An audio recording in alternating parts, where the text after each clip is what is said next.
都说这个纽约比上海好啊，两个城市呢我都是去过，实话实说呢，差距真的是一目了然。我们先来谈一谈美国的纽约吧，再来谈一谈我们的大上海。两个城市呢都是国际化的一个大都市，美国的一个首都呢是在华盛顿那边啊，但是呢相对来说美国那边呢纽约是最出名的，因为是美国那边最大的一个城市嘛。但是呢去了纽约之后呢，纽约给我的一个印象，说实话呢，如果是呢，就是那个上世纪50、60年代、60、70年代，那纽约绝对是非常牛的，特别牛的啊。但是以现在的眼光来看呀，说实话，就是纽约呢，也就有那么几栋高楼大厦，然后很多的那个城市建设，包括交通规划呀，包括红绿灯啊，在那边全部都是摆设啊。就是因为年久失修嘛，年代特别的久远了，没有资金去维护，所以说看起来破破烂烂的。美国人也不愿意花那种大价钱搞这种什么城市建设，因为呢就是非常麻烦嘛，需要各种的机构通过或者是什么的，需要公民的一个通过，反正是特别麻烦。在美国的纽约呢，我在那边呢是看到很多流浪汉的，晚上呢基本上都是那种黑人流浪汉的一个天下，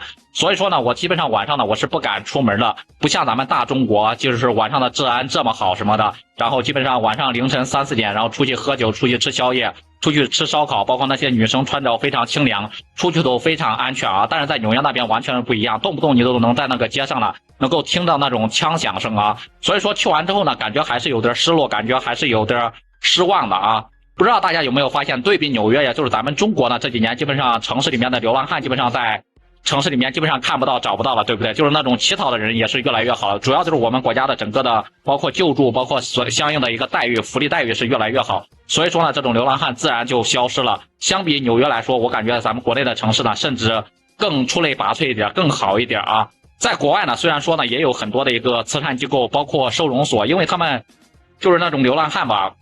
那种流浪的人实在是太多了，所以说那种机构呢基本上收容不下啊，那个量太大了，基本上住一天，第二天呢就得重新去排队嘛。像那种没地方住的那种穷人，就是每天都要排队，而且排队的人实在太多，基本上几百个人排队，就只有几十个床位或者是什么的，根本有可能就轮不到你啊。就是论发展论 GDP 方面啊，包括金融和科技方面，的确是纽约比较前沿啊。但是呢，大家真的是去看一下它的硬件设施，包括那种地铁，特别的老旧，而且逃票的人呢也特别的多，基本上在地铁上面什么人都有啊，各种醉酒的、酗酒的，而且在地铁上面，我坐他们美国纽约坐他们那种地铁，那种响声是特别的大的，而且在地铁上面竟然可以看到各种各样的垃圾，还有那种老鼠啊，在那种就直接在那个地铁里面那种乱穿梭啊，真的是跟咱们国内一线城市那种，包括武汉这边的地铁根本都没法比的啊。咱们再说一下生活方面，就是生存方面。都说纽约那边富有嘛，到处都是金钱，到处都是黄金。但是呢，如果说呢你是那种语言不通，如果不是本地人呢，你在纽约这种大城市里面是很难生存下去的。甚至呢，你连一个找那种刷盘子、洗碗的工作呢，都有可能干不了，都有可能找不到啊。更别说坐在那种高端的写字楼里面，拿着拿铁，然后喝着咖啡，吹吹晚风就能赚大钱，就能搞那种金融大鳄，那根本是普通人根本就是可望不可及的啊。咱们再来谈一谈咱们的大上海，就是刚才呢可能说的是纽约有很多的不好啊，但是现实呢就是如此，很多那种网上的那种知识分子都把美国吹捧的有多么好多么好，外国的月亮有多么圆多么圆，其实呢真正的跟咱们上海这边跟咱们大上海比一比，我感觉呢真的是还是有一定的一个差距的啊。因为现在咱们中国的发展，特别是上海的发展，作为国际的一个金融中心，真的是突飞猛进，真的是让老外都特别的羡慕啊。他们来到中国之后呢，就感觉特别的诧异，跟他们新闻里面的宣传报道呢完全都是不一样的。你包括现在的上海，现在的国际化氛围特别的浓厚，外国人是特别的多嘛，文化也是多元的一个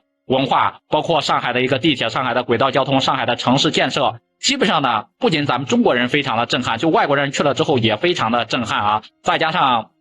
上海呢是国际的一个金融中心，有很多的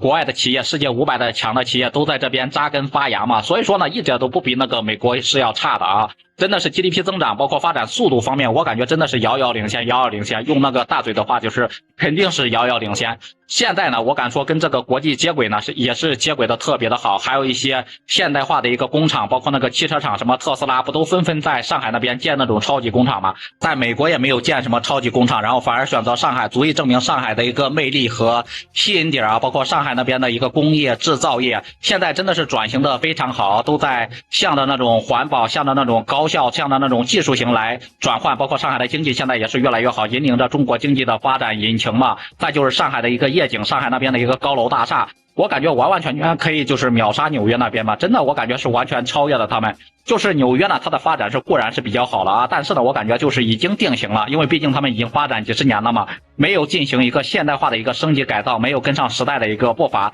上海呢，它虽然说发展的起步的晚一点，但是经过这些年的一个努力呢，它已经赶超纽约了。而且呢，上海呢还有很多这个国际的学校，里面呢还有很多外国的一个友人都纷纷排到上海这边来学习中文，来学习中华的一个文化，真的是吸引力特别的大啊！在纽约那边的那个钱呢，我感觉就跟那个纸一样，花一张，一眨眼呢几百美金就没有了，500美金就没有了。但是在上海这边呢，生活还是特别的安逸的，消费水平相对来说也是比较低的，而且呢，上海人还是非常的热情好客的，当地人呢也不怎么排外。去了上海之后呢，就是一个上海人啊。虽然说呢，现在上海也是一个节奏非常快的城市，但是呢，我感觉呢，很多去了上海之后呢，就是外地人去到上海之后呢，在上海那边呢也能找到一个家的感觉，在那边也能够定居生活，包括找到一个发展舞台、发展机会啊。目前呢，上海呢发展是越来越好，反正呢这两座城市，如果说让我来选，我肯定会选择大上海的。不知道大家都有没有去过这两座城市，对纽约和上海都有什么样的一个印象，也欢迎在评论区里面留言讨论。